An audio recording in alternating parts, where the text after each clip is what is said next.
আজকে সমাজসেবী সংঘ আমরা জানি যে মানে দক্ষিণ কলকাতার অন্যতম প্রতিষ্ঠিত একটা ক্লাব। তো এখানে দুর্গাপুজোর উদ্দেশ্যে আজকে খুঁটি পুজো বা ভূমি পুজো হচ্ছে। আজকে তাদের এই যে অনুষ্ঠান, সেই অনুষ্ঠানের মধ্যে নোবেল মিশনের ছেলে মেয়ে, তাদের স্টাফ এবং প্যারেন্টস সবাইকে সামিল করেছেন। তারা লাইভ এখানে ক্যানভাস পেন্টিং করেছে, তাদের আঁকা ছবি এখানে ডিসপ্লেড হয়েছে।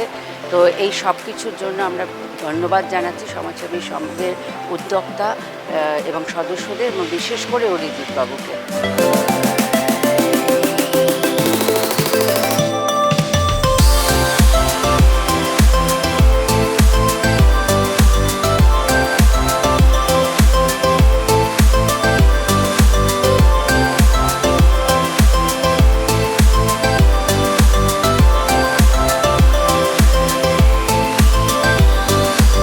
অদ্ভুত একটা আনন্দ নিয়ে শুরু করলাম দুর্গাপুজো।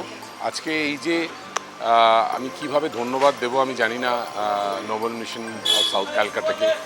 আজকে এই যে আমরা সমাজসেবী দুর্গাপুজো করি সবসময় একটা সোশ্যাল কজকে সাথে নিয়ে, আজকে এই যে স্পেশালি এবল চিলড্রেন যারা এসছে, যারা সুন্দর সুন্দর মা দুর্গার ছবি এঁকেছে, এটা আমাদের কাছে একটা বিরাট প্রিভিলেজ যে নোবেল মিশন এই জায়গাটা বেছে নিয়েছে এই ছবিগুলো ডিসপ্লে করার জন্য। আমি নোবেল মিশনকে ইনভাইট করব দুর্গাপুজোতে, অ্যাজ ওয়েল অ্যাজ আরও কিছু অ্যাক্টিভিটি যদি আমরা করতে পারি দুর্গাপুজোর সময়, সেটার জন্য আমন্ত্রণ জানাবো। আমরা সমাজসেবী গর্বিত, আনন্দিত এবং আপ্লুত। এই অনুষ্ঠানটা আজকে আমাদের অন্য মাত্রা দিল, আমরা খুব খুশি। আপনারা নিশ্চয়ই এই একটা সোশ্যাল কজ সবসময় মাথা রাখবেন। এরা সবাই আমাদেরই একজন, আমরা সবাইকে নিয়ে চলবো, সবাইকে ইনক্লুড করে চলবো, কেউ আলাদা নয়। সবার আনন্দেই আমাদের আনন্দ।